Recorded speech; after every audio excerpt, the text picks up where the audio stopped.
હાલો આજે આપણે મેથીની ભાજી બનાવીશું। મેથીની ભાજી સરસ કટિંગ કરી નાખી છે વીણીને। તો આપણે પાણીમાં ધોઈ નાખી છે બરાબરની સરસ। આપણે એને કોરી કરી નાખીશું જારીમાં। અને આપણે હવે મેથીની ભાજી બનાવીશું।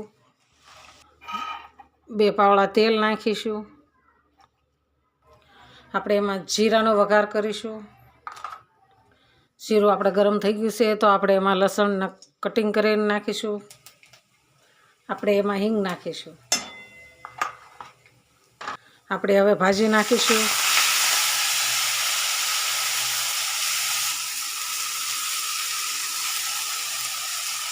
આપણે એમાં હળદર પાવડર નાખીશું।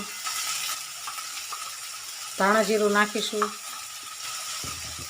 આપણે એમાં થોડુંક મીઠું નાખીશું।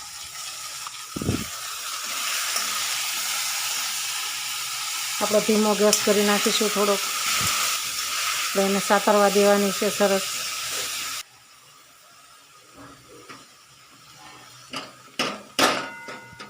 નાખીશું ચણાનો લોટ નાખીશું, એને સરસ હલાવીશું। 2 ચમચી ચણાનો લોટ લીધો છે। આપણે હવે નીચે ઉતારી લઈશું।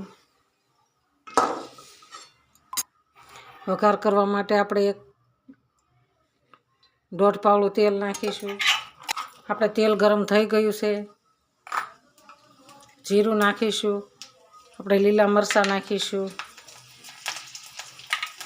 થોડી કમથી હિંગ નાખીશું। એમાં લાલ મરચાં નાખીશું 2। આપણે ડુંગળીને 1 ડુંગળી કટિંગ કરી છે તો એ ડુંગળી નાખીશું। આપણે એમાં 1 ટમેટું નાખીશું।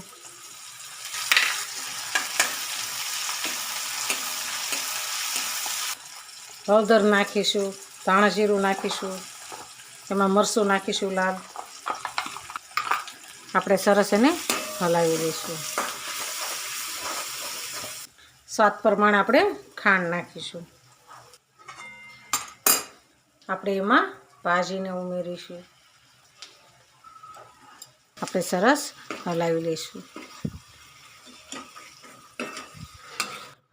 આપણે મસાલો મિક્સ થઈ ગયો છે એકદમ સરસ।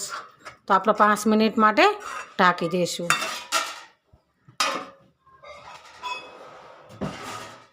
આપણે ભાજીને જોઈ લઈશું। સરસ આપણી ભાજી તૈયાર છે।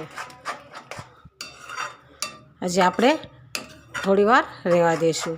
ચણાનો લોટ કાચો ન રહે અને સ્વાદિષ્ટ બને।